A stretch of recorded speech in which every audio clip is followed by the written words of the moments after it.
اور تمام یہودیہ اور سامریہ میں بلکہ زمین کی انتہا تک میرے گواہ ہوگے۔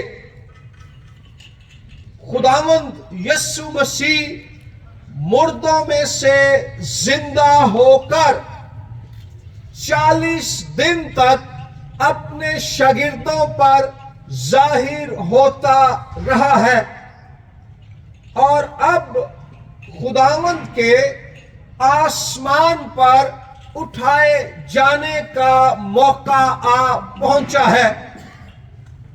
اور جب خداوند یسوع مسیح آسمان پر اٹھایا جانے والا ہے تو اس واقعے سے پہلے خداوند اپنے شاگردوں کو جمع کرتا ہے، ان سے ملتا ہے، اور وہ متفق ہو کر خداوند سے ایک سوال پوچھتے ہیں، اے خداوند، کیا تو اسی وقت اسرائیل کو بادشاہی پھر عطا کرے گا؟ خداوند کا جواب آگے سے یہ ہے کہ تم بادشاہی دیے جانے پر فوکس کرنے کی بجائے میری گواہی دینے کے کام پر فوکس کرو۔ اور آیت نمبر 8 میں خداوند یسوع مسیح ایک ایسی بات کہتے ہیں، ایک ایسا بیان جاری کرتے ہیں جو رسولوں کے اعمال کی کتاب، جسے روح القدس کے اعمال بھی کہا جاتا ہے، اس کا جو پیٹرن ہے خداوند یسوع مسیح اس بیان کے ذریعے سیٹ کر دیتے ہیں۔ جب روح القدس تم پر نازل ہوگا، تم قوت پاؤ گے، یروشلیم میں، تمام یہودیہ میں، سامریہ میں، بلکہ زمین کی انتہا تک میری گواہی دو گے۔ اور رسولوں کے اعمال کی کتاب جب آپ پڑھیں اس کے 28 ابواب، تو آپ دیکھیں گے کہ اس بیان کی تکمیل ہمیں اس کتاب میں ہوتی ہوئی نظر آتی ہے۔ اعمال 2 باب میں پاک روح ان پر نازل ہوتا ہے، انہیں غیر زبانیں بولنے کی طاقت بخشتا اور الہی قوت سے معمور کر دیتا ہے، اور وہ اس وقت یروشلیم میں ہے۔ اس کے بعد اعمال 8 باب میں اظہار ثانی کے باعث وہ یروشلیم سے پراگندہ ہو کر صوبہ یہودیہ میں پھیل جاتے ہیں، اور کچھ جن میں فلپس بھی شامل تھا سامریہ میں چلے جاتے ہیں۔ اور پھر ہم پولس رسول کی خدمت کے وسیلے سے دیکھتے ہیں کہ وہ تحریک جس کا آغاز یروشلیم میں ہوتا ہے، یروشلیم سے یہودیہ، سامریہ، اور پھر پولس رسول کے وسیلے سے زمین کے دوسرے علاقوں اور دیگر اقوام تک پہنچتی ہے۔ سو خداوند یسوع مسیح کا یہ بیان 8ویں آیت اعمال کی کتاب کے پہلے باب کی نہ صرف اس خاص موقع پر شاگردوں کی خدمت اور مشن کے لیے تھا، بلکہ اس نے اعمال کی کتاب کی ترتیب اور مقصد کو بھی کاری کے لیے سیٹ کیا۔ اور بھائیوں بہنوں، ہم فل گاسپل اسمبلیز آف پاکستان کے خادم ہیں، خادمائیں ہیں۔ یہ ایک پینٹی کاسٹل تنظیم ہے روحانی میراث کی پہچان کے اعتبار سے.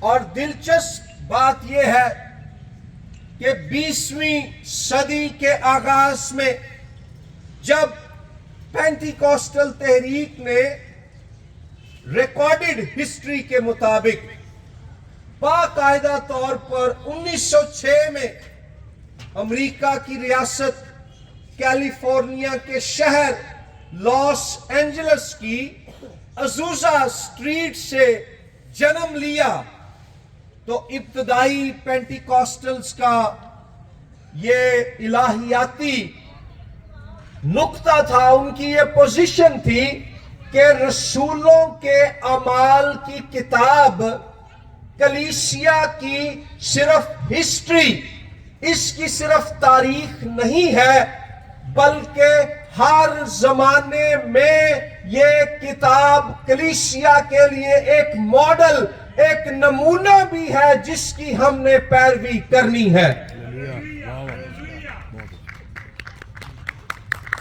صبح صبح دا ٹائم ہے تو تسی حلوہ پوریاں بھی کھادیاں نے، یہ مطلب ہے کافی انرجی ہے. تو میرے لیے نہیں، پاک روح لئی جنہیں کماں کا ذکر ہے اعمال کی کتاب میں، کھول کے تالیاں میں جاتے.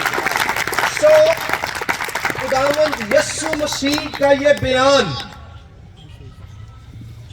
صرف اعمال کی کتاب میں درج تاریخی واقعات سے تعلق نہیں رکھتا، بلکہ آج بطور مسیحی ایماندار اور خصوصی طور پر پینٹیکوسٹل میراث کے وصول کرنے والے ایمانداروں کے لیے یہ بیان ایک نمونہ، ایک ماڈل ہے جس کی ہم نے وفاداری اور سرگرمی سے پیروی کرنی ہے. آمین. اس لیے جب ہم اس آیت کو اور پھر رسولوں کے اعمال کی کتاب کو پڑھیں تو صرف ہم گزری ہوئی تاریخ نہ سیکھیں، بلکہ اپنے موجودہ دور کے لیے اس نمونے کی پیروی کرنے کے لیے خدا سے اس کا فضل بھی مانگیں. اور اس آیت میں جو پیٹرن، جو ماڈل دیا گیا ہے، اس میں 3 بنیادی باتیں ہیں جو میں آپ کے سامنے رکھنا چاہتا ہوں. خداوند یسوع مسیح اپنے شاگردوں کو اس وقت پہلی صدی میں اور آج 21ویں صدی میں آپ سے اور مجھ سے کہہ رہا ہے. پہلی بات ہم اس ماڈل میں دیکھتے ہیں پاور. خدا کا مشن سر انجام دینے کے لیے خدا نے ایمانداروں کو اپنی پاور، اپنی قوت عطا کی ہے. دوسری بات ہے پرسن، دوسرا پی اسے آپ کہہ لیں، شخص. پاک روح کی پاور میں ہم نے ایک پرسن، روح القدس کی قوت میں ہم نے ایک شخص کی گواہی دینی ہے، اور اس شخص کا نام ہے خداوند یسوع مسیح.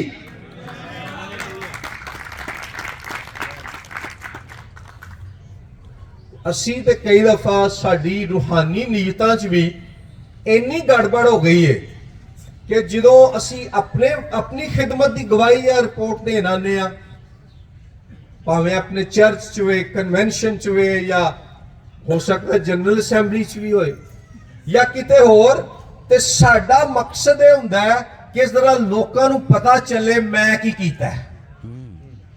ہم اپنی پہچان قائم کرنے کے لیے اور اپنا رعب قائم کرنے کے لیے، اپنی شہرت بڑھانے کے لیے، اپنا امپریشن دکھانے کے لیے جو ہے گواہی سنتے ہیں، سناتے ہیں، یا دوسروں کو کہتے ہیں ذرا میرے حق سے گواہی دو. لیکن یہاں کیا ہے؟ روح القدس کی قوت میں یسوع مسیح فرماتے ہیں میرے گواہ ہو گئے. پاور پاک روح کی ہے، اور گواہی ہے about the person of Jesus. اور تیسری بات اس مشن میں ہے پلیس، کس جگہ گواہی دینی ہے، اور اینڈ یہ ہے کہ زمین کی انتہا تک. کلام میں لکھا ہے زبور 24 میں کہ زمین اور اس کی معموری خداوند کی ہے، اور وہ خداوند جب یسوع مسیح میں نئے عہد میں مجسم ہو کر ظاہر ہوتا ہے، خدا کی بادشاہی کا آغاز کرتا ہے، مخالفت اور جھوٹے مقدموں کے نتیجے میں مصلوب ہو کر مر جاتا ہے، مگر تیسرے دن پاک روح کی قدرت سے مردوں میں سے جی اٹھتا ہے، اور آسمان پر جانے سے پہلے اپنے شاگردوں کو یہ بتاتا ہے کہ یہ زمین میری ہے، اس کی معموری میری ہے، تم نے میری بخشی ہوئی قوت میں تمام زمین پر میرے نام کی گواہی دینی ہے. سو اس آیت میں پاور، پرسن اینڈ پلیس، گواہی کے مشن کے لیے خداوند یسوع مسیح نے خود ہی ہم پر ظاہر کر دی ہے. پاک روح کی پاور میں یسوع مسیح کی پرسنالٹی کی ہر پلیس، ہر جگہ ہم نے گواہی دینی ہے.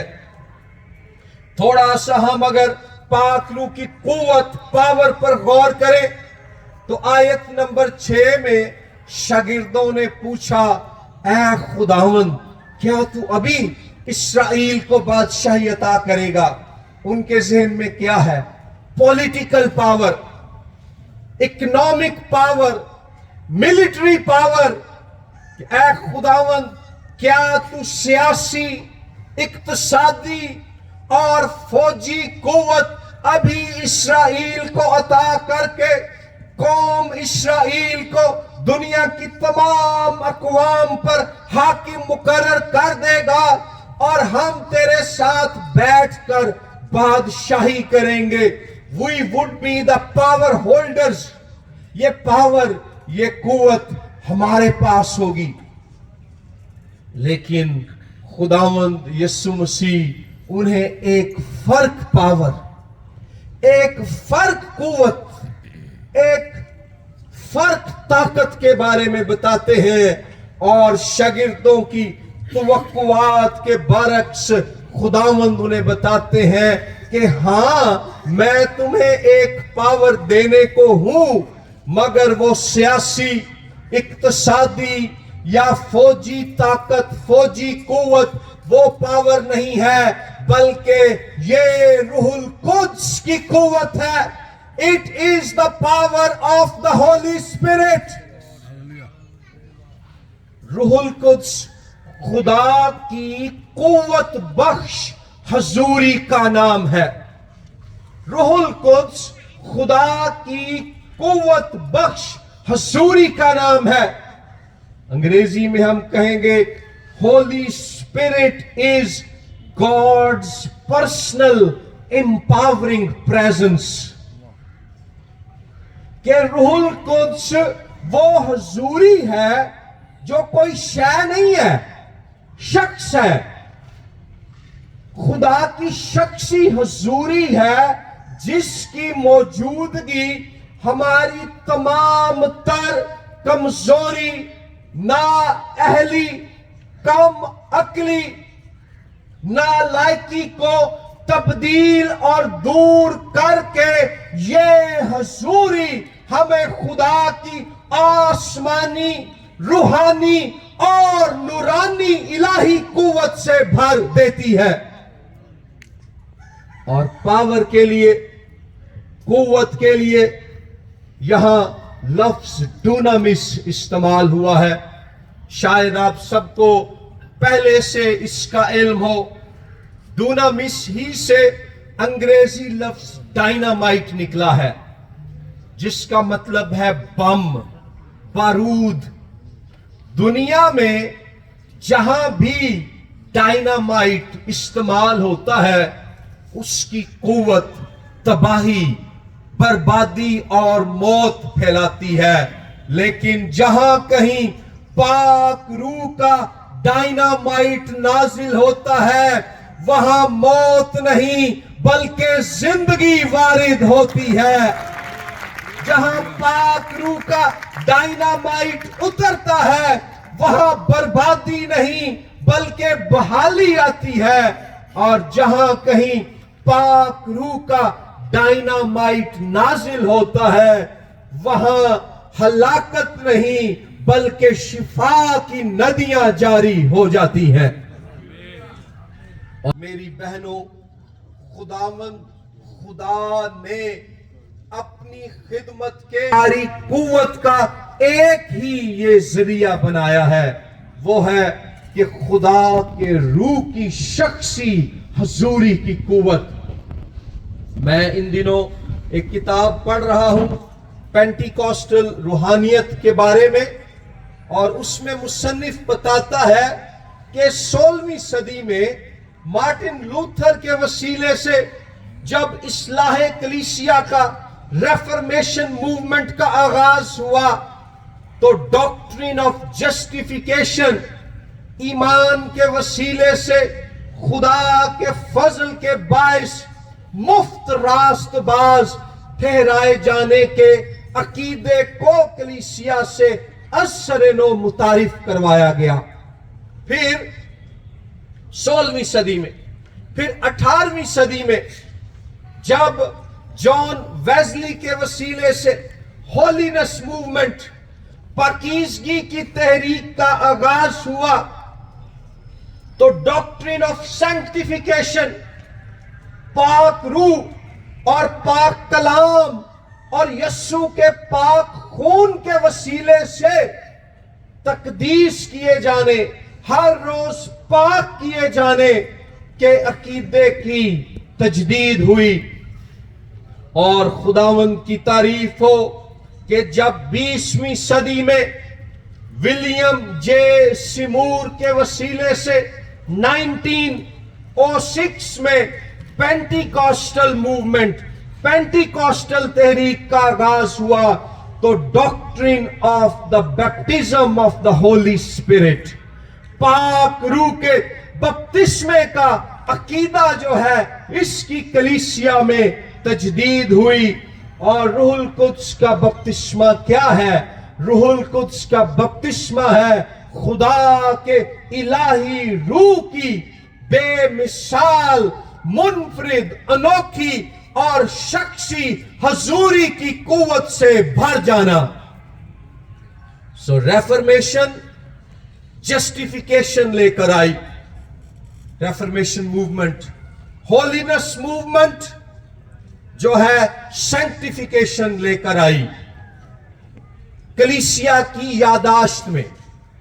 اور جو پینٹیکوسٹل موومنٹ ہے یہ اسپرٹ بیپٹزم، روح کے بپتسمے کی جو ہے اثر نو تجدید ہمارے درمیان لے کر آئی۔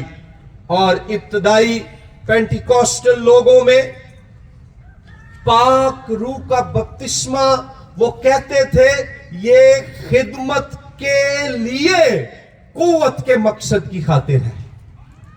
آج ہماری سیمنریوں میں، پینٹیکوسٹل کلیسیاؤں میں، ایون پاسبانوں میں، ایلڈروں، ڈیکنوں میں کئی اب ایسے لوگ ہیں جو پاک روح کے بپتسمے کے تجربے سے محروم ہیں۔ اس کا مطلب ہے کہ اب ہم پاک روح کی قوت کے خالص پن میں زندگیاں نہیں گزار رہے، اور ہماری خدمتوں میں پاک روح کی قوت کے خالص پن کی کمی ہے۔ لیکن اس کا ایک حل ہے، اور وہ یہ ہے کہ ہم خدا کے حضور جھک کر، مطیع ہو کر اس کے روح کہ بپتسمے کے طالب ہو جائیں اور اس قوت کو پالیں جو مسیح کے کفارے کے سبب سے ہمارے لیے دستیاب ہے۔ اور ارلی پینٹیکوسٹلز یہ بھی کہتے تھے کہ یہ نہیں ہے کہ ایک دفعہ بپتسمے کا ظاہری نشان مل گیا تو بس کام ختم، وہ ابتدا ہے۔ ہم نے ہر روز پاک روح کے بپتسمے کی قوت میں زندگی گزارنی ہے، اس کا طالب رہنا ہے۔ 1901 میں جو ریکارڈڈ ہسٹری ہے جدید پینٹیکوسٹل تحریک کی، یہ ایک خاتون تھی، یہاں کچھ بہنیں بھی بیٹھی ہوئی ہیں، تو 1901 میں 30 سالہ امریکی خاتون تھی، اس کا نام تھا ایگنس آزمن۔ اس کو روح القدس کا بپتسمہ 1901 میں جو ہے پینٹیکوسٹل تعلیم کے مطابق ہوا، اور پھر 1906 میں جو ہے اس تحریک نے باقاعدہ زور پکڑا۔ سو یہاں پر جو بہنیں ہیں تعداد میں کم ہیں، لیکن قوت کے لحاظ سے آپ کم یا کمزور نہیں ہیں، کیونکہ جدید پینٹیکوسٹل تحریک میں پاک روح کا پہلا بپتسمہ کسی مرد کو نہیں بلکہ عورت کو خداوند نے دیا۔ یہ پہنا نو کھول کے تالیاں بجانیاں چاہیے۔ سو آئیں ہم آج اس جنرل اسمبلی میں جانے سے پہلے خداوند سے اس کے روح کی قوت مانگیں۔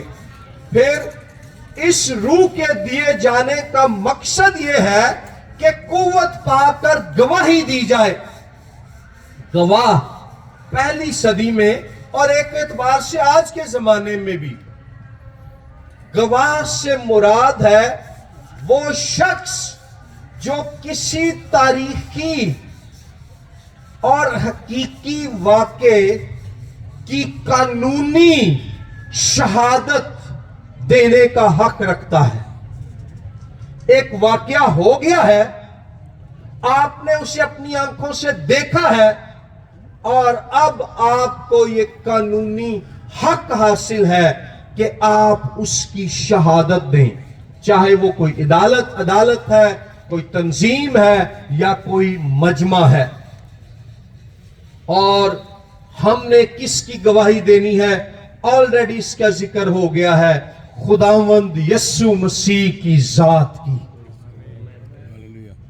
اور اس گواہی کا کنٹینٹ، اس کا مواد کیا ہے کہ خداوند یسوع مسیح ہمارے گناہوں کے واسطے کتاب مقدس کے مطابق موا، دفن ہوا، اور پاک روح کی قوت سے کتاب مقدس کے مطابق تیسرے دن مردوں میں سے جی اٹھا۔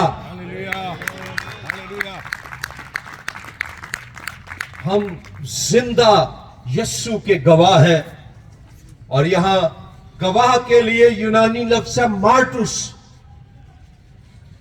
جس سے انگریزی لفظ بعد میں آیا مارٹر۔ اور کچھ اسکالرز کا یہ خیال ہے کہ شروع میں تو یہ لفظ گواہی سنانے والے کے لیے استعمال ہوتا تھا، لیکن جب مسیحیوں کو خداوند یسوع مسیح کا گواہ مارٹوس ہونے کی وجہ سے مسلسل ابتدائی صدیوں میں شہید کیا جاتا رہا، تو انہوں نے کہا کہ لفظ مارٹوس سے مراد ہے وہ گواہ جو یسوع مسیح کے نام کی صرف زبانی گواہی نہیں دیتا، بلکہ اس کے نتیجے میں اپنی جان کی قربانی دے کر شہید ہو جاتا ہے۔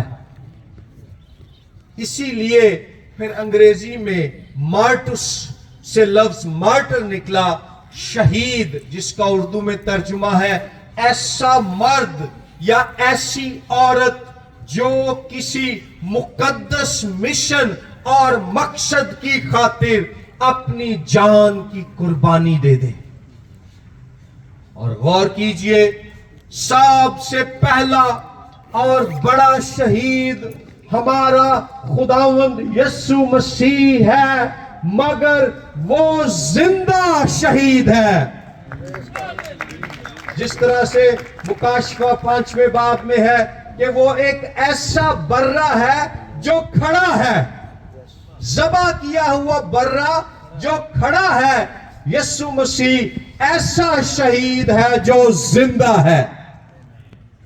پھر اعمال 7ویں باب میں اسٹفنس کی شہادت، پھر یوحنا رسول کے علاوہ خداوند یسوع مسیح کے تمام شاگردوں کی شہادت، پھر پولس رسول کی شہادت،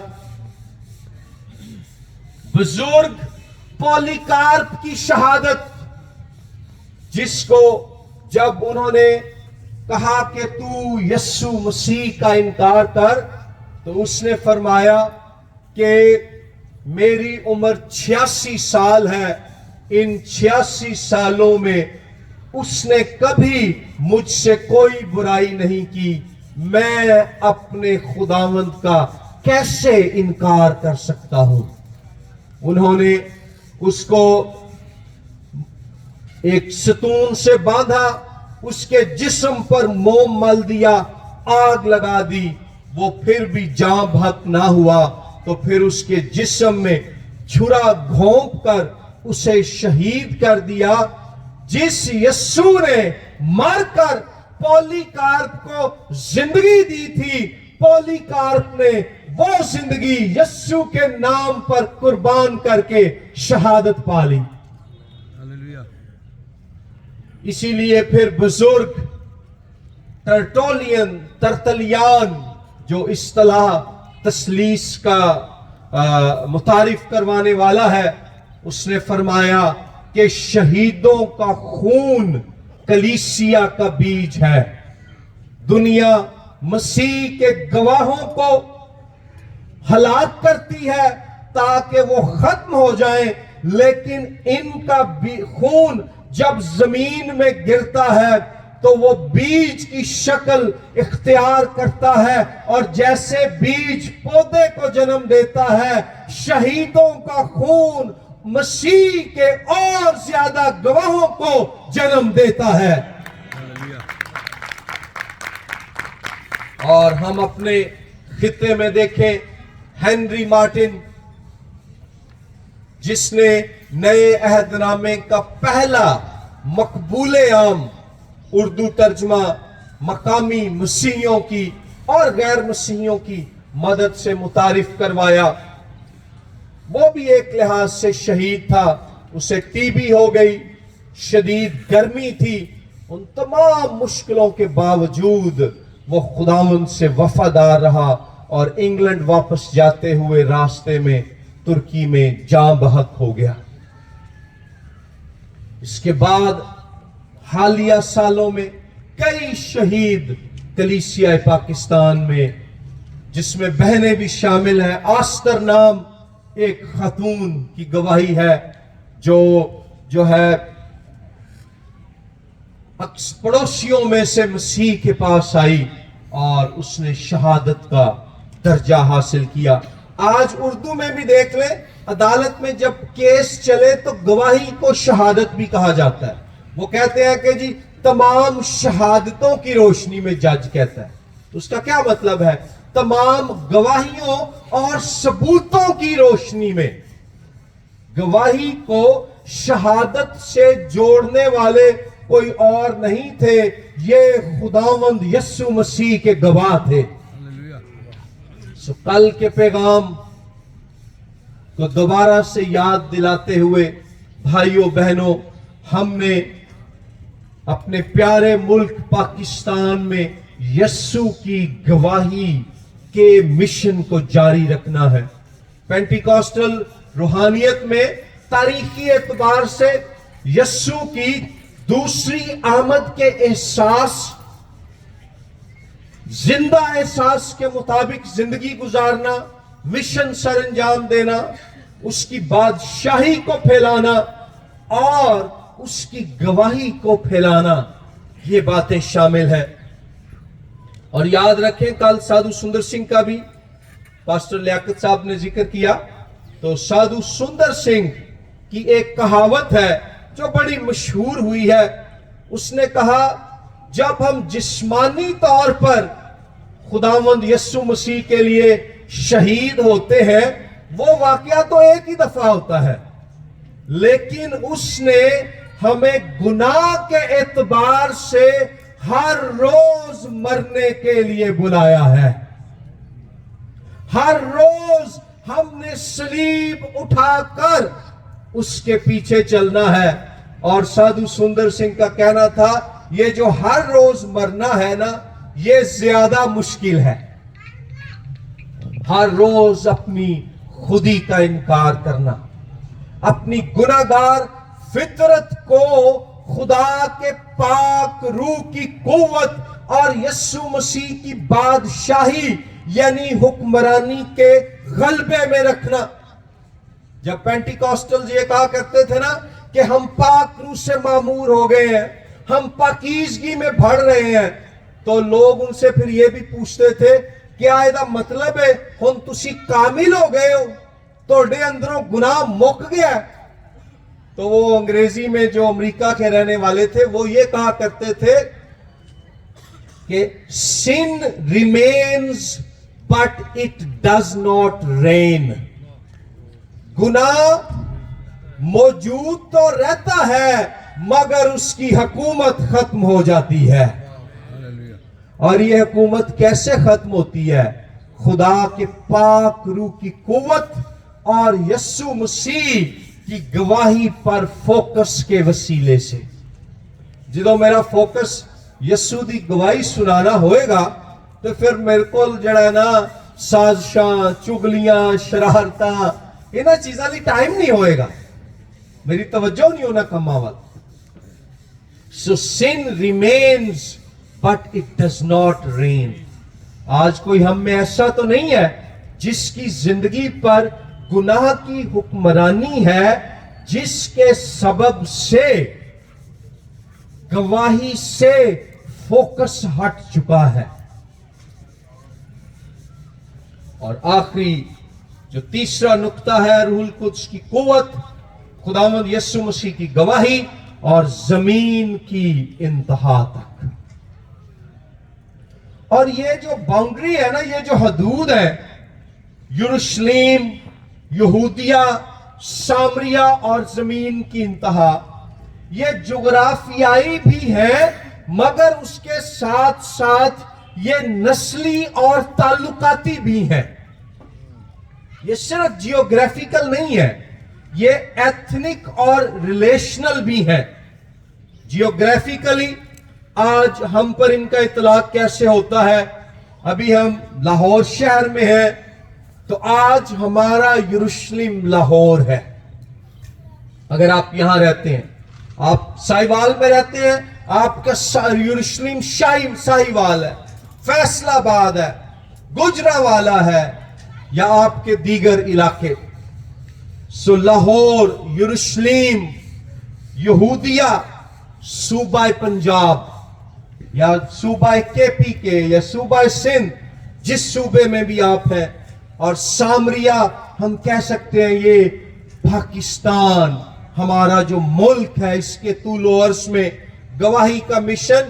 لیکن ہم نے یہاں تک محدود نہیں رہنا بلکہ زمین کی انتہا، تمام روئے زمین خداوند یسوع مسیح کی گواہی اور خوشخبری کے جلال سے بھر جائے، یہ ہماری گواہی کا ہدف ہے.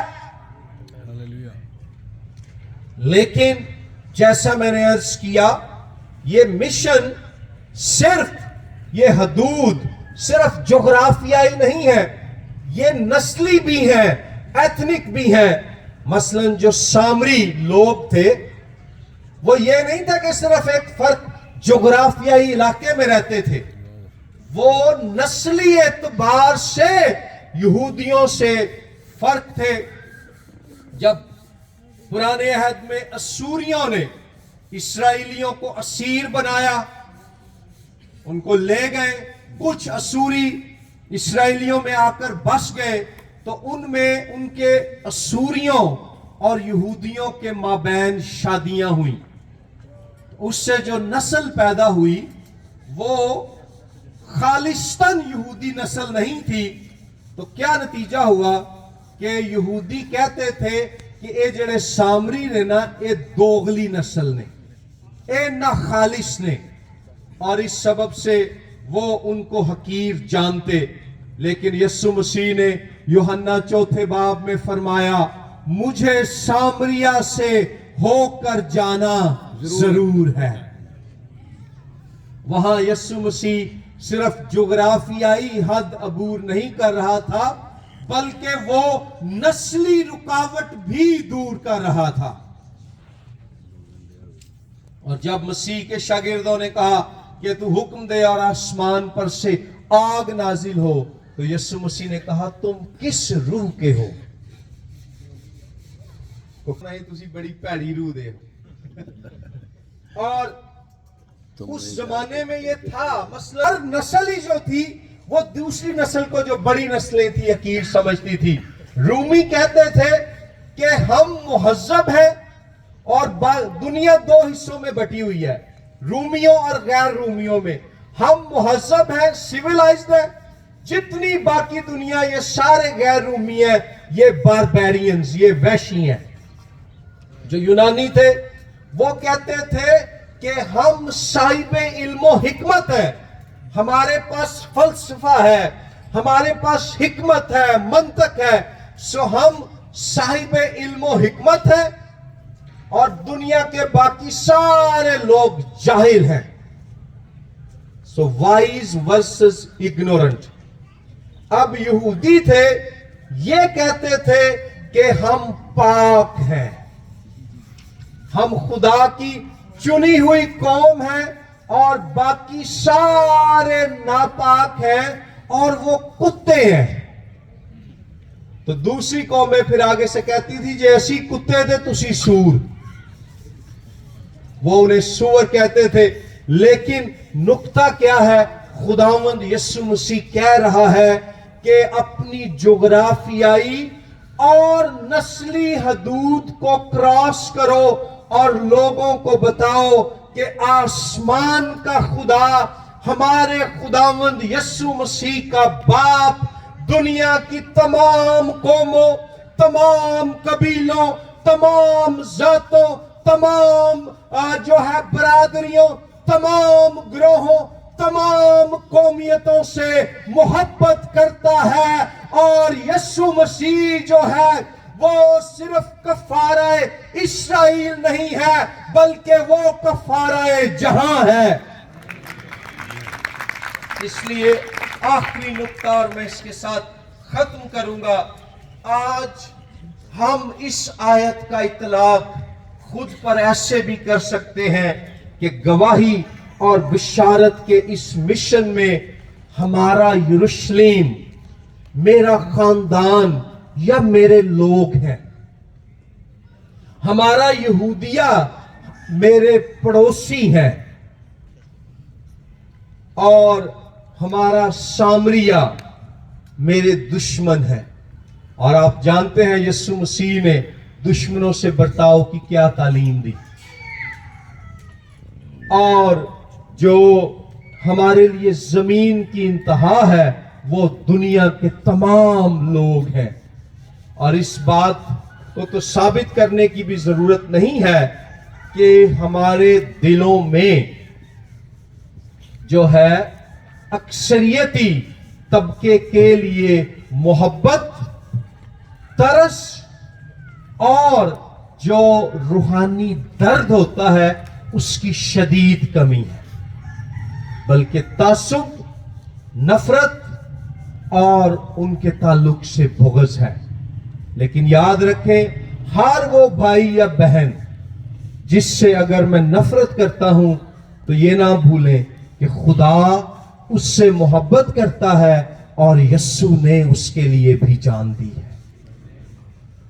آئیں, اپنے سر جھکائیں, اپنی آنکھیں بند کریں.